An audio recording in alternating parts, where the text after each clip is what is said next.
4 كل هدفهم هو قتل 5 مليون بني آدم في السنة. لو انت حسبتها وما تتعبوش دماغكم في الحسبة، ما يقرب من 10 بني آدمين تقريبا في الدقيقة بيموتوا. يعني لو الدكتور بدأ يتكلم ويتكلم دقيقة و2 و10 ونص ساعة، في خلال النص ساعة دي اضرب 10 في 30 في خلال النص ساعة بس.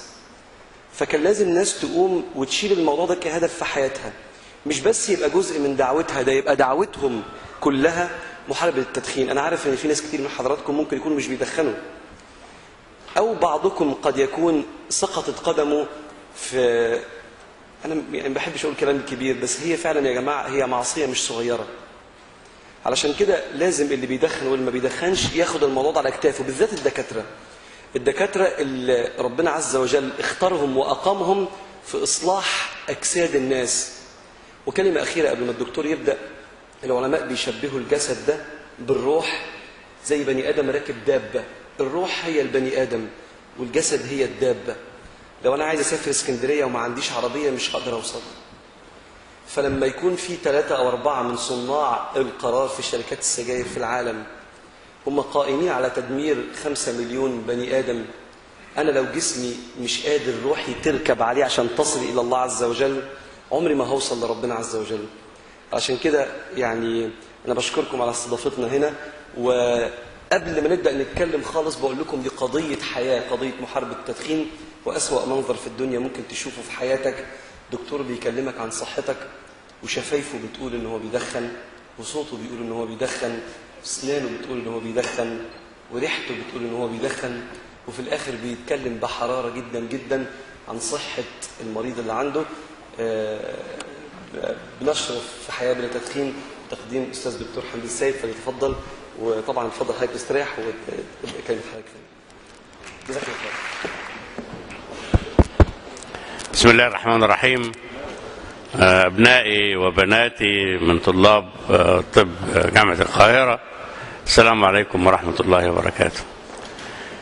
طبعا أنا حرصت على أن أكون معكم النهاردة في هذا اللقاء اللي بتقوم به جمعية حياة بلا تدخين، والجمعية لابد أن أقدم لها كل الشكر والتحية لكل المساهمين فيها، خصوصا المساهمين من الشخصيات العامة، من الفنانين، من الرياضيين، من كل اللي بيحاولوا ان هم ينشروا دعوة حياة بلا تدخين باعتبارها حياة صحية، باعتبارها حياة تقي من المشاكل، تقي من المضاعفات. من 18 سنة عندنا تشريع يمنع الإعلان عن التدخين بكافة صوره. شركات السجاير المجرمة التي تكسب المليارات سنويا من دماء ومن حياة ومن صحة الناس تلجأ إلى أساليب ملتوية. كلكم بتشوفوا الدراما مع الأسف الشديد في التلفزيون المصري المحترم وفي التلفزيونات الفضائيات، ما فيش دراما ما تشجعش على التدخين. في كل موقف السيجارة تطلع، في كل موقف الجوزة تطلع، في كل موقف الشيشة تطلع. علما بأن القانون يقول ممنوع الترويج للتدخين بأي صورة من الصور المرئية أو المسموعة أو المقروءة، ممنوع الترويج. ومع ذلك نحن نتهم صناع الدراما في مصر، ونحن نتهم المسؤولين عن الإعلام في مصر أنهم تحت ضغط وتحت رشوة وتحت يعني عدم المسؤولية يقومون بالترويج للتدخين بين الشباب. طفل اللي قاعد يتفرج على مسرحية وتمثيلية ويشوف نور الشريف في مسلسل، السيجارة يطلعها من جيبه يدخنها. رجل محترم زي نور الشريف، ايه اللي يضطره ان هو كل شوية يطلع سيجارة من جيبه؟ المخرج عاوز كده وكاتب السيناريو عاوز كده، هو من حقه ان يرفض، من حقه من واقع مسؤوليته عن هذا المجتمع ان يقول لا تفعل ذلك.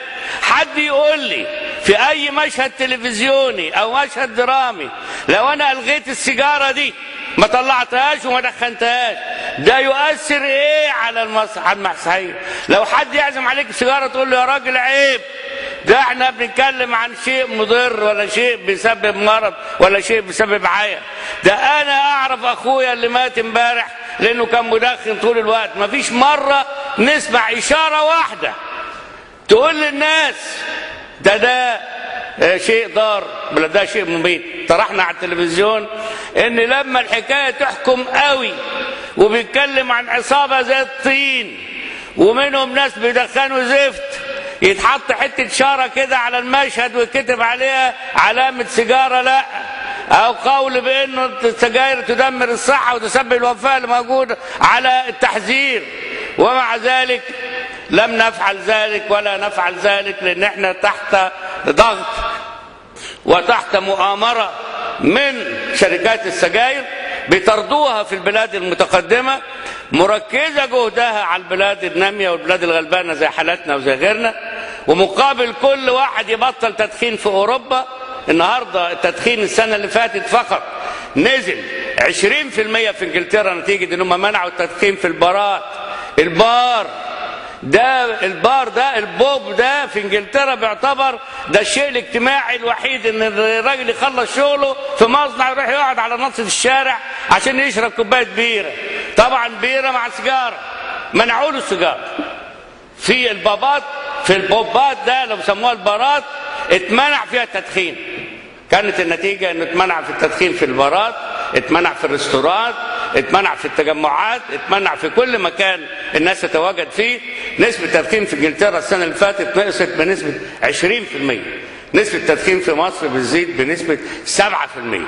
السكان بيزيدوا بنسبة 2%، يعني احنا بنزيد 5% زيادة عن نسبة زيادة السكان. حد يقول لي ما احنا بنزيد في السكان؟ لا، هذه الشركات المجرمة وهؤلاء المتآمرين القذرين اللي بيتآمروا على صحة الوطن نجحوا إلى الآن في ان هم يزودوا نسبة التدخين في مصر في الوقت اللي بيتراجع نسبة التدخين في العالم.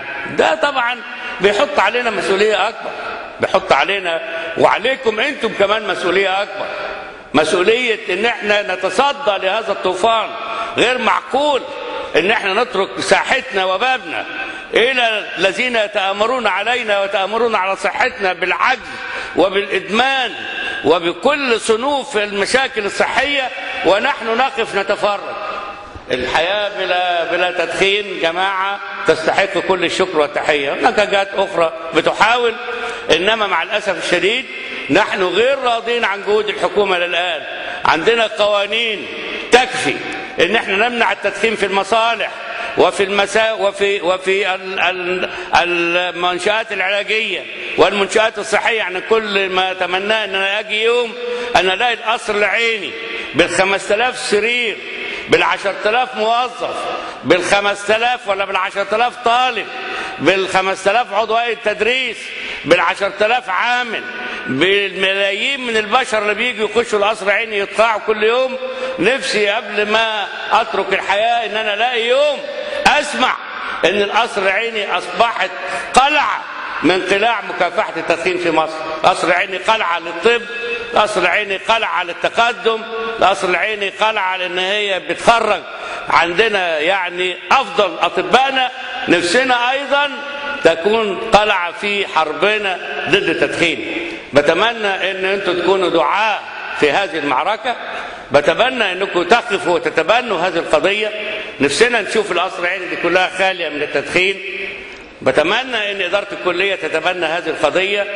بتمنى لحضراتكم كل التوفيق في جهودكم، وأنا بشكركم على هذه الدعوة. بكرر شكري لجماعة حياة بلا تدخين. ربنا وفقنا جميعا. السلام عليكم ورحمة الله وبركاته.